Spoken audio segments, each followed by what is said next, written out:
తిరుపతిలో AP shop chairman Ravi Naidu YCP అధినేత జగన్ పై తీవ్ర వ్యాఖ్యలు చేశారు. జగన్ మాటలు నటనా కౌశల్యం చూసిన తర్వాత సినిమాలకు వెళ్లాల్సిన అవసరం లేదని ఎద్దేవా చేశారు.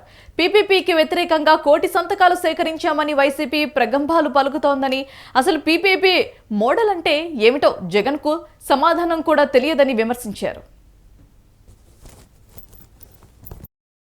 300 కోట్లు అయిపోయిందన్నారు యోగాకి. 300 కోట్లు దాంట్లో ఏఐలో కొడితే ఆయన కొడుతున్నాడు పేపర్ మీద కొడితే మ్యాట్ ఎంతో విలువ తెలుస్తున్నాడు. మేము అడుగుతున్నాం, అసలు నీ దగ్గర ఏ ఆధారాలు ఉన్నాయి? 300 కోట్లు చెప్పాం. మేము సూటిగా అడుగుతున్నాం, మీ దగ్గర ఏ ఆధారాలు ఉన్నాయి? ఈరోజు నువ్వు నీ సతీమణి ఉండడానికి, భారతి గారు ఉండడానికి 500 కోట్లు పెట్టి ప్యాలెస్ కట్టావే, 500 కోట్లు కట్టి ప్యాలెస్ కట్టావే. పక్కనే నర్సీపట్నం ఉంది, ఆ మెడికల్ కాలేజ్ కట్టేసుకుంటే అయిపోయేది కదా. నీకు అంత ప్రేమ ఉంటే, నీకు అంత అభిమానం ఉంటే పక్కనే కదా నర్సీపట్నం ఉండేది. అదే ఉమ్మడి జిల్లాలోనే కదా నర్సీపట్నం ఉండింది, విశాఖపట్నంలోనే.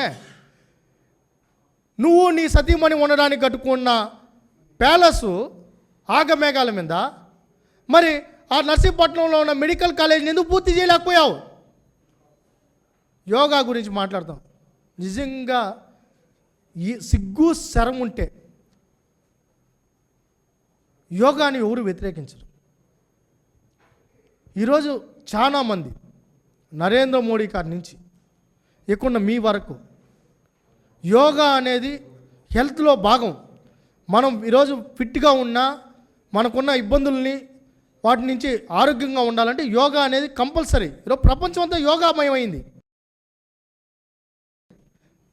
దాదాపు 300 కోట్లు అయిపోయిందన్నారు యోగాకి.